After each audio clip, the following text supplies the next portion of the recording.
Mas eu peço que você abra a sua Bíblia em Gálatas, capítulo 5, versículo 1, que é o versículo base dessa série de mensagens, Caminho para a Liberdade. Porque liberdade. Liberdade do quê? Vamos ler juntos? Foi para a liberdade que Cristo nos libertou.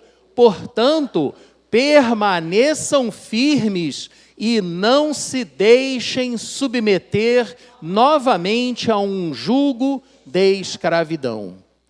Como eu disse no domingo passado e também pela manhã, quando nós lemos a palavra de Deus para trazê-la para nós, personalizá-la para nós precisamos mudar a pessoa verbal. E aí, ao invés de ler a passagem como acabamos de ler, nós podemos ler assim: foi para a liberdade que Cristo me libertou. Você pode falar isso? Você pode repetir isso? Foi para a liberdade que Cristo me libertou. Portanto, eu permanecerei firme. Não me deixarei submeter novamente a um jugo de escravidão. Meus irmãos, essa é a terceira mensagem dessa série. Domingo que vem acaba. Caminho para a liberdade. E ela está justamente nos apresentando orientações de como não nos deixarmos submeter novamente a um jugo de escravidão. Deus já tirou você da vala. E não é para você voltar para ela. Vala? De onde que você tirou isso, Leonardo? Do videozinho que me mandaram. Era uma vala, né, um ditch, longa, provavelmente era a fronteira do campo. Era um dia fechado, tenebroso, e dentro da vala tinha uma ovelha. E um homem, metido dentro da água até a cintura, arrancando aquela ovelha de dentro da vala onde ela tinha caído. E a colocando com muito esforço sobre a borda da vala. Aí o que fez a ovelha? Saiu correndo, deu a volta e pluft, se jogou dentro da vala de novo. Essa pode ser a sua experiência de vida. Deus resgata você por meio do sacrifício do seu Filho Jesus. Você é liberto e você resolve fazer uma curva errada e cai dentro da vala de novo. Portanto, o tema de hoje, evitando as armadilhas, evitando as valas, os buracos no meio do caminho, que o inimigo vai colocar na sua frente. Porque, como diz a palavra de Deus, o diabo, ele é ladrão, ele veio para roubar, matar e destruir. Ele quer o nosso mal, ele existe. Não é uma criação social, não. É uma entidade espiritual. E ele vai sempre tentar derrubar você. Jogar você em alguma armadilha para que você se afaste de Deus. Você saia do caminho da liberdade.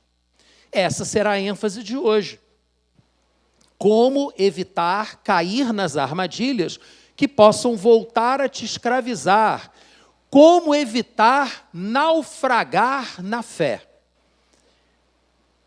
Mas por que naufragar na fé? Por que essa metáfora para representar uma queda no caminho?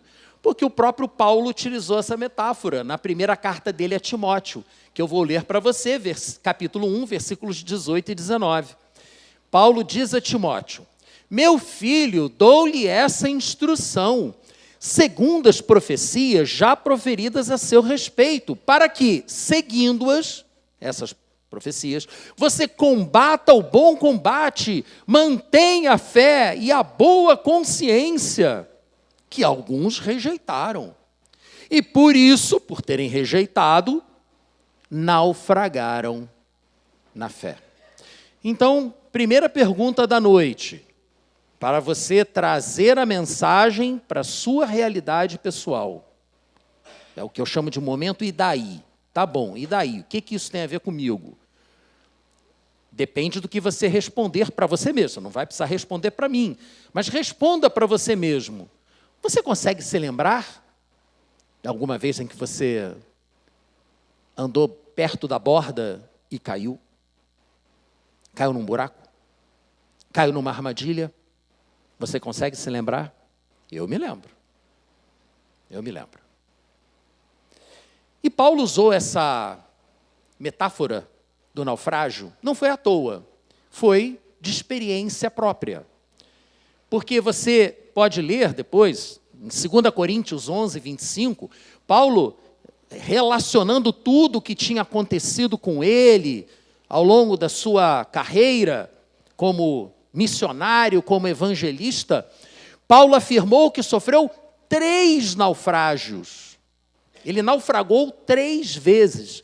E ele diz mais, diz que chegou a ficar uma noite, um dia inteiro ao sabor do mar, exposto à fúria do mar.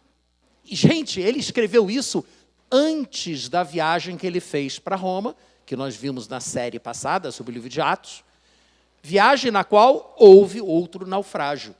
E o navio, levado por uma tempestade, foi parar na ilha de Malta. Então, era um homem que conhecia de naufrágios, com certeza. Eu, 7 anos embarcado, graças a Deus eu nunca vi nenhum. Pelo menos eu não participei de nenhum, né? Então, ele tinha experiência própria nisso. Ele sabia que ninguém planeja naufragar. Ninguém acorda um belo dia e pensa, o que eu posso fazer para destruir a minha vida hoje?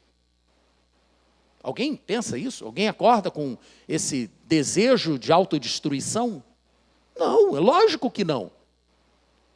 Não é natural você intencionalmente agir de forma contrária ao seu próprio interesse. Mas acontece. O fato é que acontece.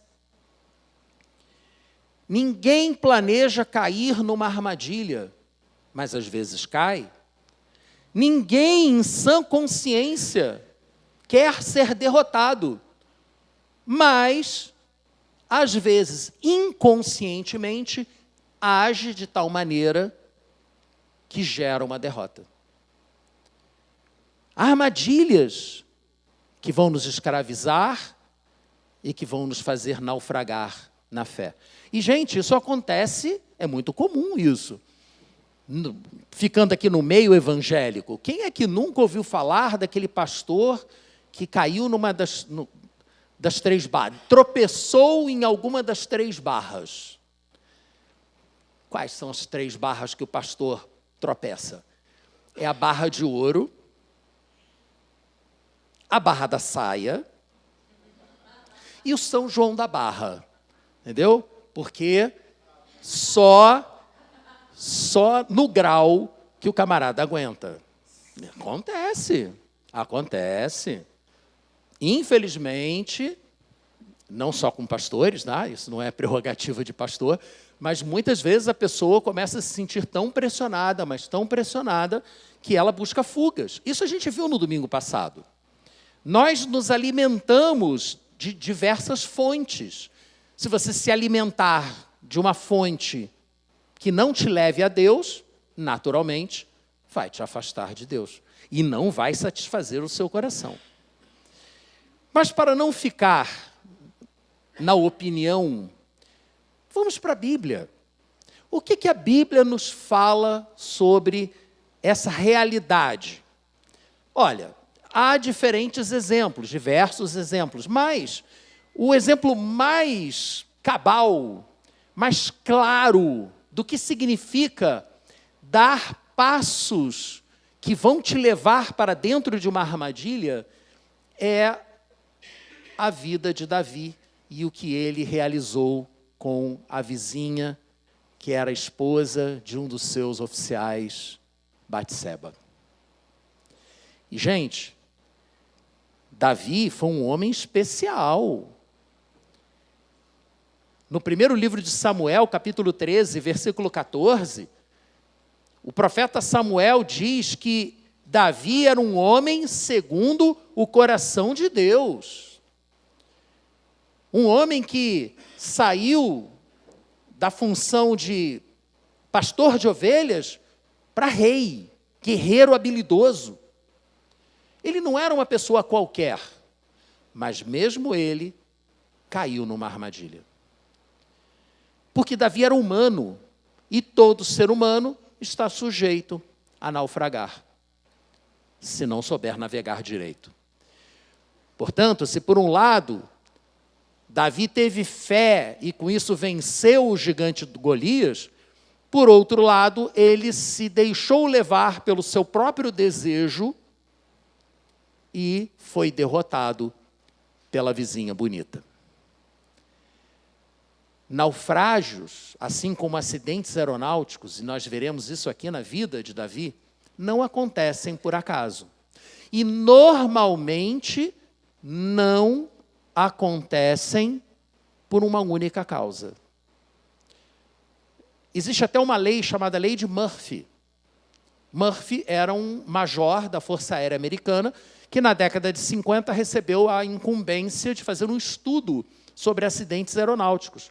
E, nas suas conclusões, ele estudou centenas de casos e chegou à conclusão que os grandes problemas surgem a partir de pequenas decisões erradas. E elas vão se somando no que ele chamou de efeito dominó até que o acidente aconteça.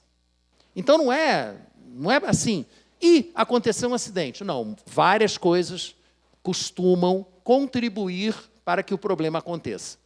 E é exatamente, peço que você abra a sua Bíblia no segundo livro de Samuel, capítulo 11, é o que nós veremos na vida de Davi. Passos. Os passos que ele deu, as decisões consecutivas que ele tomou, que o levaram a naufragar. 2 Samuel 11, versículo 1. Na primavera, época em que os reis saíam para a guerra, Davi enviou para a batalha Joabe com os seus oficiais e todo o exército de Israel, e eles derrotaram os amonitas e cercaram Rabá, a capital deles. Mas Davi permaneceu em Jerusalém. Ficar em Jerusalém, vamos comentar, o texto. Ficar em Jerusalém provavelmente deixou Davi entediado. O cara está acostumado a ir para a guerra. Passou anos no deserto sendo perseguido por Saul. Ele era um homem de guerra e ficou para trás. Talvez tenha ficado para trás de propósito, porque já estava cansado desse negócio de ficar lá levando flechada dos outros. Só que ele ficou entediado. E aí nós vemos a primeira dica. Ele ficou entediado e isso o levou a buscar algo que preenchesse aquele vazio. Naquele tempo não tinha Netflix, eu acho que vocês sabem disso, Então não dava para ele ficar maratonando alguma série para ajudar o seu tédio a passar. O que ele fez? Versículo 2. Uma tarde, Davi levantou-se da cama. Caramba, o cara estava na cama de tarde. Vendo? Estava entediado. Levantou-se da cama e foi passear pelo terraço do palácio. Do terraço, viu uma mulher muito bonita tomando banho e mandou alguém procurar saber quem era ela. Disseram-lhe, é Batseba, filha de Eliã, mulher de Urias, o hitita. Ou seja, naquele terraço surgiu o desejo. As versões antigas da Bíblia chamam de concupiscência, desejo, vontade de ter o que se vê. Mas Davi ainda não tinha caído na armadilha. Ele estava entediado, primeira decisão ruim, se permitir ficar entediado, permitir a sua mente ficar vazia. Você conhece o ditado, Mente vazia, oficina do diabo, Ele deu o primeiro passo errado, mas isso não é garantia de você cair na vala. Você tem que dar vários passos para cair na vala. O segundo passo que ele deu, viu, o desejo despertou nele. Ele poderia fazer o quê? Não, está errado, não vou. A lei de Deus é clara, né? Cobiçar a mulher do próximo é pecado.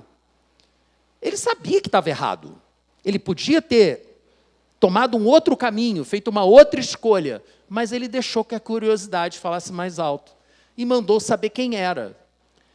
Quando ele soube quem era, gente, era a mulher de um dos seus oficiais, um dos homens que tinha arriscado a vida por ele, no tempo em que ele esteve no deserto. Não era um homem qualquer, era um homem leal, era um homem corajoso. Quando ele soube disso, gente, é como um sinal de alerta, estava na cara que ele tinha que mudar de postura, botar distância entre ele e aquela mulher, mas ele não fez isso. Ele deu um passo ainda mais perigoso. Versículo 4. Davi mandou que a trouxessem. E aí, deu-se, né? Deitou com ela. Ela havia acabado de se purificar da impureza da sua menstruação, ou seja, estava fértil. E depois, voltou para casa. Aí, com a mulher ali no palácio, ficou difícil demais para resistir ao desejo e a armadilha, pau, se fechou sobre Davi. Ele naufragou na fé. Mas temos um ditado na Marinha: nada está tão ruim que não possa piorar. Versículo 5. A mulher engravidou e mandou um recado a Davi, dizendo que estava grávida. Em face disso, Davi mandou uma mensagem a Joabe: envie-me Urias, o hitita. E Joabe o enviou. E aí começa a operação acobertamento, né? Operação empurrar para baixo do tapete. Versículo 7. Quando Urias chegou, Davi perguntou-lhe como estava Joabe, os soldados, como estava indo a guerra, e lhe disse: vá descansar um pouco na sua casa. Totalmente desinteressado, né? Urias saiu do palácio e logo em seguida recebeu um presente que lhe foi mandado pelo rei. Mas ao invés de ir para casa, Urias dormiu na entrada do palácio, juntamente com os guardas do seu senhor. Ele não voltou para casa.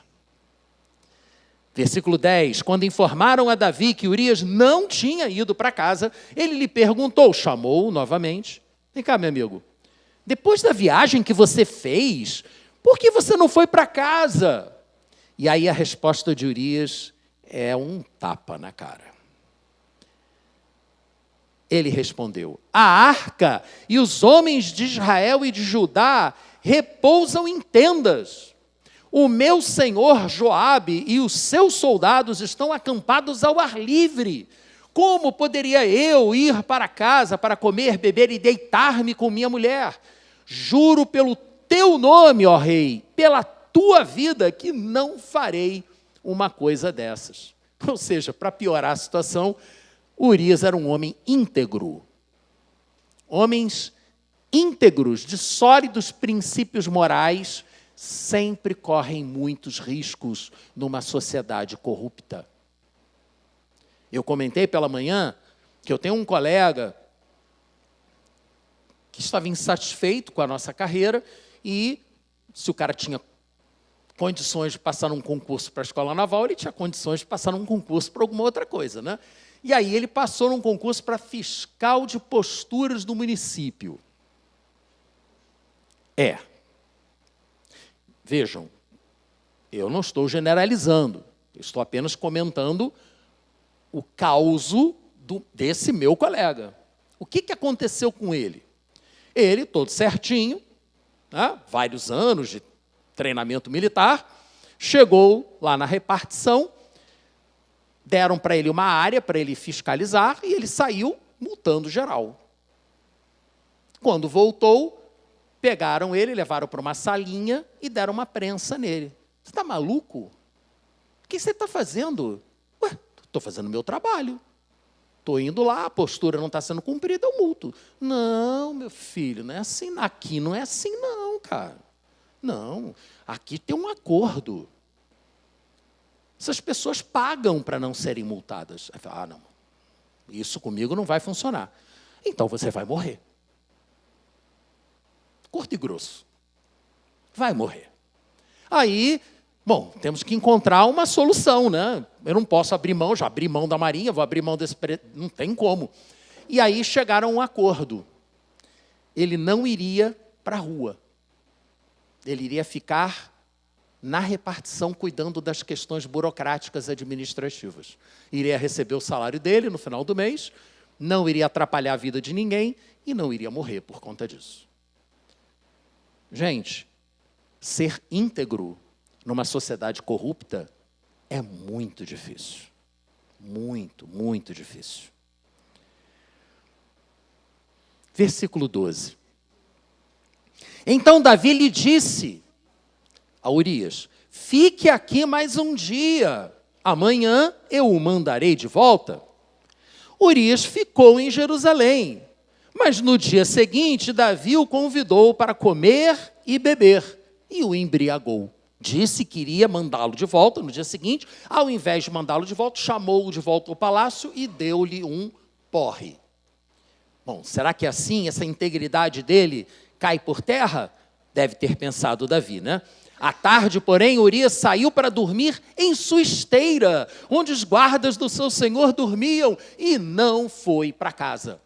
Ele não quis colaborar com a operação abafa, passadora de pano do nosso querido Davi. Versículo 14. De manhã, Davi enviou uma carta a Joabe por meio do próprio Urias. E nela escreveu, ponha Urias na linha de frente e deixe-o onde o combate estiver mais violento, para que seja ferido e morra. A carta era clara. Davi pediu a morte do marido da mulher por quem ele tinha se apaixonado. Ele já tinha cometido adultério e agora iria cometer assassinato, derramar sangue inocente. E como Joabe tinha cercado a cidade, colocou Urias no lugar onde sabia que os inimigos eram mais fortes. Quando os homens da cidade saíram e lutaram contra Joabe, alguns dos oficiais da guarda de Davi morreram. E morreu também Urias, o hitita. Esse é o nosso amigo Davi. Eu vou dar um salto aqui para o versículo 26. Quando a mulher de Urias soube que o seu marido havia morrido, ela chorou por ele. Passado o luto, Davi mandou que a trouxessem para o palácio e ela se tornou sua mulher, tendo um filho dele. Mas o texto termina dizendo, mas o que Davi fez desagradou ao Senhor. Que tragédia! Que coisa terrível que Davi fez. Caiu numa armadilha, na armadilha do desejo. Adulterou. E ao invés de buscar ajuda para sair daquele buraco, ele se enfiou mais fundo no buraco. Dizem que aqui no Brasil todos os buracos, quando chega no fundo, tem um alçapão, para você descer mais ainda, né? E ele desceu mais. Mandou matar o cara para salvar a mulher. Porque se ele não fizesse nada, a mulher ia morrer. Adúltera, ela iria morrer. Seria apedrejada. Então, para salvar a mulher, por quem ele tinha se apaixonado, ele mandou matar o marido dela. E aí, trouxe a mulher para o palácio e regularizou a situação. Mas Deus não gostou disso. Por isso eu te pergunto, o que é que você faz quando cai numa armadilha?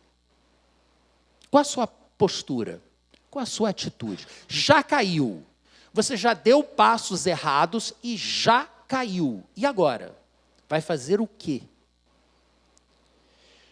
Bom, essa história aqui, provavelmente você já conhece o final, né? O capítulo seguinte, o capítulo 12, Deus envia o profeta Natã para, de uma forma muito inteligente, convencer Davi de que o que ele tinha feito era errado. Natã, sabiamente, não acusou o rei, deixou que o rei vestisse a carapuça, né? E contou uma historinha da cordeirinha e tal, depois dá uma lida lá. No final das contas, Davi vira e fala: este homem merece morrer. Rei, esse homem és tu.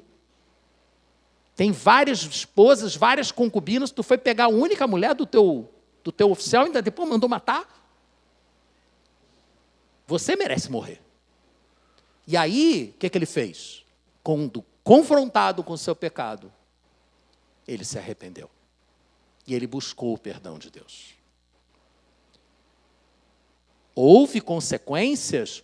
Claro que houve. O perdão de Deus não nos livra de todas as consequências das nossas escolhas. Se você cai na vala, no mínimo você vai ficar molhado. No mínimo. Mas não vai morrer. Porque Deus é misericordioso. Se você pedir ajuda, se você se arrepender, como fez Davi,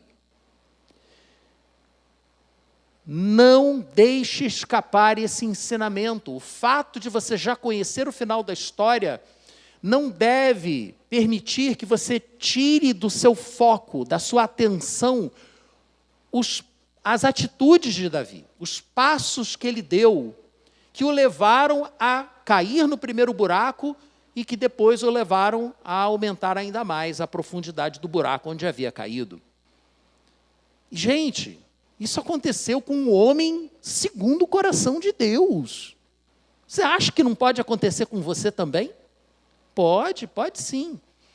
E é exatamente por isso, para chamar a nossa atenção, que a Bíblia relata tantas situações questionáveis, famílias disfuncionais, reis que fazem escolhas péssimas. Está tudo na Bíblia.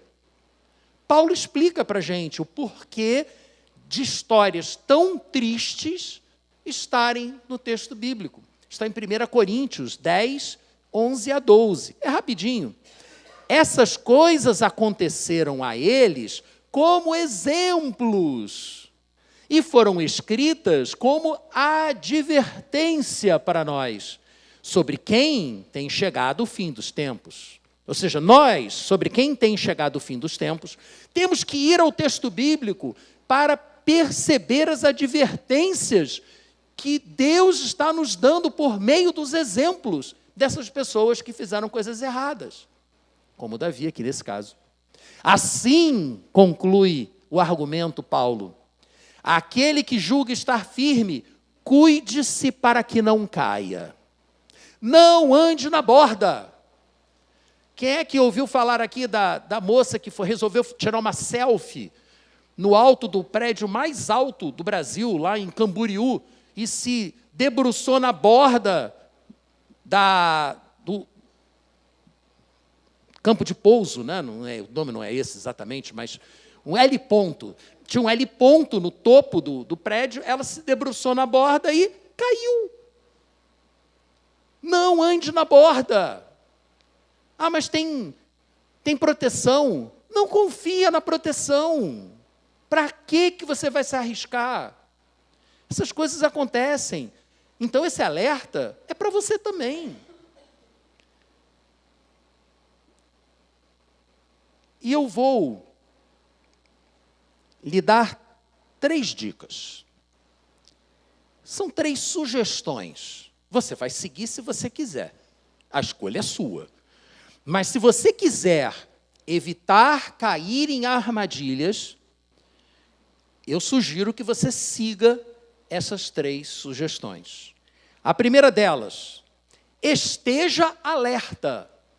Fica atento, acorda. Não fica ali, tal, pensando na vida, não deixa o tédio tomar conta de você, não fique desatento para a realidade espiritual que acontece ao seu redor. Acorde. Não durma no volante da sua vida. Pedro, na sua primeira carta, capítulo 5, versículos 8 e 9, disse: sejam sóbrios e vigiem, ou seja, estejam alertas. O diabo, o inimigo de vocês, anda ao redor como leão, rugindo e procurando a quem possa devorar. Resistam-lhe, permanecendo firmes na fé, sabendo que os irmãos que vocês têm em todo o mundo estão passando pelos mesmos sofrimentos. Resistam. Estejam alertas. Eu vou dar um exemplo para vocês. Eu não sou rei Davi. Não sou. Mas eu coloquei na minha cabeça que eu iria andar nos caminhos do Senhor. E, tenente novinho, servindo na área de patrulha e salvamento, aqui do Rio de Janeiro, uma vez por mês, nós fazíamos uma patrulha, que durava 2 semanas. Então, das 4 semanas do mês, 2 eu ficava fora, na patrulha. Era muito divertido. E ficávamos a semana inteira no mar, correndo atrás de navio mercante, pesqueiro, essas coisas. E no final de semana a gente ia para um porto, que ninguém é de ferro. O navio é de ferro, mas a gente não é, né? Então, aqui na nossa região, ou íamos para Santos, ou íamos para Vitória. Cada mês era um lugar diferente. Muito bem. Numa dessas idas à Vitória, o pessoal do navio se juntou e alugou carros para sair, passear. Eu não entrei no racha, porque eu sabia que eles iriam para lugares para onde eu não queria ir. Vocês conhecem aquele ditado que o marinheiro tem uma namorada em cada porto? Tem uma certa dose de verdade nisso. Tá? Não podemos generalizar, mas acontece. E o pessoal tinha o hábito de ir para boate, essas coisas, e eu não ia junto. Mas é aquela história do cara que não faz. Incomoda quem faz. Então, eles bolaram um ardil. Eles armaram para mim. Pascoal, meu sobrenome, meu nome de guerra. Pascoal, vamos jantar? Vamos, a comida do navio era horrível. Vamos, claro, vamos. Então vamos lá. Mas, é jantar, né? É, jantar, vamos jantar, tá bom. Aí fomos para um restaurante. E o restaurante era bem afastado ali do centro de Vitória. O navio ficava no centro. E depois do jantar, excelente lugar, inclusive, eu lembro bem. Já tem quase 40 anos, mas eu ainda lembro que o restaurante era bom. Até pelo que aconteceu depois. Terminou o jantar, aí o pessoal, bom, agora a gente vai para a boate. Vocês, eu não. Já falei para vocês que eu não vou. Então tá bom, se você não quer ir, não vai. Mas você vai ter que voltar andando para o navio, que aqui não tem transporte público. E não tinha Uber naquela época, tá? Não passava táxi, não tinha Uber. Eu tive que voltar andando para o navio. Foi mais de 1 hora caminhando. Mas eu não me deixei levar. Eu dei o primeiro passo, que foi sair com aqueles caras que eu sabia que eu não podia confiar neles. Aí eu dei uma vacilada ali. Mas na hora que tentaram me empurrar para dentro da armadilha, eu falei, não vou. Mas o que aconteceu depois foi sinistro. Para vocês verem, eu acredito na existência do diabo e que ele fica rugindo ao nosso redor tentando nos devorar. E às vezes o rugido é o barulho de uma moto. Porque no meu trajeto, eu cheguei a um posto de gasolina, parei no posto, vem cá, tem táxi, tem algum ponto de táxi por aqui? Não, aqui nessa região não tem. Tá bom, legal. Aí parou uma moto do meu lado. Tinha uma moça na moto. Bonita, inclusive. Aí ela olhou para mim. Você quer carona? Eu olhei, pensei, cara, isso é uma armadilha. Não vai dar certo. Isso não vai dar certo. Não, obrigado. Eu não gosto de andar de garupa de moto. O que é verdade. Não quero não. Que pena. Só confirmou que era uma armadilha. Gente, isso não é de Deus. Não é de Deus. Está lá, você está no meio do nada, aparece alguém para do lado te oferecendo carona? Não, gente. A gente tem que ter esse mancol. Isso não é de Deus. E eu terminei a minha longa caminhada, minha longa jornada para casa, mas eu não caí na armadilha. Eu não caí na armadilha. Isso pode acontecer com você também. Tentarem levar você para um buraco. E você vai ter que saber como fugir. Fuja. Fuja. Essa é uma outra dica para você. Fuja dos terraços, dos palácios da vida, que podem levar você a enxergar coisas que despertem o seu desejo. Fuja dos programas de televisão que podem mexer com seus hormônios. Fuja daquilo que vai te afastar de Deus e que vai prejudicar o seu relacionamento com o seu cônjuge ou com o próprio Deus. Fuja. E diz mais, e aí nesse fuja, a própria Bíblia diz isso para nós, 1 Coríntios capítulo 6, versículos 18 e 19, Paulo diz, fujam da imoralidade sexual. Puxa, crente só fala disso, parece que o único pecado que existe na Bíblia é sexo. Gente, a explicação do porquê nós, cristãos, sermos tão preocupados com essa questão sexual, está aqui. O texto bíblico nos ensina por quê. Fujam da imoralidade sexual. Todos os outros pecados, as outras armadilhas, pecados que comete, armadilhas em que cai, fora do corpo os comete. Mas quem peca sexualmente, peca contra o próprio corpo. Acaso vocês não sabem que o corpo de vocês é santuário do Espírito Santo, que habita em vocês, que lhes foi dado por Deus e que vocês não pertencem a vocês mesmos? Não é meu corpo, minhas regras. Jesus morreu por nós. O nosso corpo pertence a Ele, tanto quanto a nossa alma. E nós temos que levá-lo para Ele. Entregar nas mãos dEle. E nessa sociedade erotizada em que a gente vive, é lugar comum ouvirmos falar de pessoas que caíram na fé, pastor que já está no 3º, 4º casamento.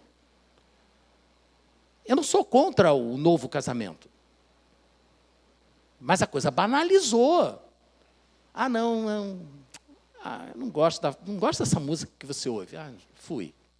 Gente, as pessoas estão se separando por qualquer bobagem. A palavra de Deus é clara. Deixará o homem a sua casa, se unirá à sua mulher, constituirão uma família, e aquilo que Deus uniu, o homem não separe. Não é por qualquer coisa que haverá uma separação. Lógico, há motivos, sim, a Bíblia também prevê situações específicas, cada caso é um caso. Mas banalizou, gente. O índice de divórcios entre cristãos é maior do que entre não cristãos. Tudo bem, porque os não cristãos nem casam, né? Nem casa mais, se não casa também não divorcia. Mas entre cristãos que ainda casam, é maior. Isso é estatística, é fato. É uma realidade que nos afeta. Portanto, o 3º passo, persevere, não desista, não se entregue ao tédio, não deixe a sua mente vazia, não tente preencher sua vida com águas que não satisfazem, como vimos no domingo passado. Ao invés de partir para a guerra, Davi ficou no palácio, procurando o que fazer para preencher seu tempo livre e acabou caindo numa armadilha. Não perca o interesse pelas batalhas que você tem que lutar, como Davi fez. Porque você vai acabar substituindo-as por outras coisas que não são importantes. Não são as coisas mais importantes. Você tem uma responsabilidade com a sua família e com o reino de Deus. Isso é o mais importante. Portanto, esteja alerta, fuja diante dos perigos, fuja e persevere. Persevere em caminhar no caminho do Senhor. Mas esse alerta que eu estou dando para vocês não é para botar ninguém para baixo, não. Pelo contrário, é para convidar você a sair do poço, crer no perdão misericordioso de Deus, para todo aquele que o busca, todo aquele que se arrepende. O cara que estava lá na cruz, do lado de Jesus, estava zombando dele. Pouco tempo depois, vira para ele e fala: Senhor, lembra-te de mim quando entrares no teu reino. O que mudou? A convivência ali de algumas poucas horas com Jesus o levou a crer que aquele homem realmente era inocente. Tanto que ele falou isso para o colega continuou zombando, e ele virou para o colega e falou: pô, para de fazer isso, cara. A gente merece estar passando pelo que está passando, mas esse cara é inocente, ele não fez nada. Sempre dá tempo de se arrepender. Sempre dá tempo de buscar ajuda para sair de dentro da vala. Portanto, digo mais uma vez, fuja das tentações, persevere no caminho que o Senhor colocou à sua frente e permaneça alerta. Sempre. É por isso que Salomão disse lá em Provérbios 4, 23, que acima de tudo você deve guardar seu coração, pois dele depende toda a sua vida. E aí, eu lhe pergunto, para a gente encerrar: o que você tem feito para se proteger das armadilhas? A historinha que eu contei é verídica, tá, gente? Eu não inventei, não. Aconteceu comigo, é de verdade. O que eu precisei fazer para não cair nas armadilhas? Eu precisei tomar uma série de decisões a priori. Isso a Marinha me ensinou.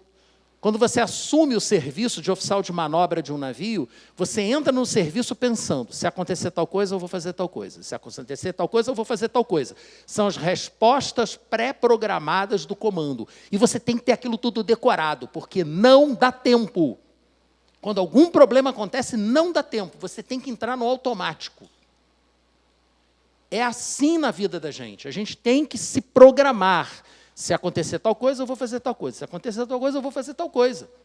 Programe-se para estar alerta, para perseverar e para fugir quando a situação ficar fora do controle.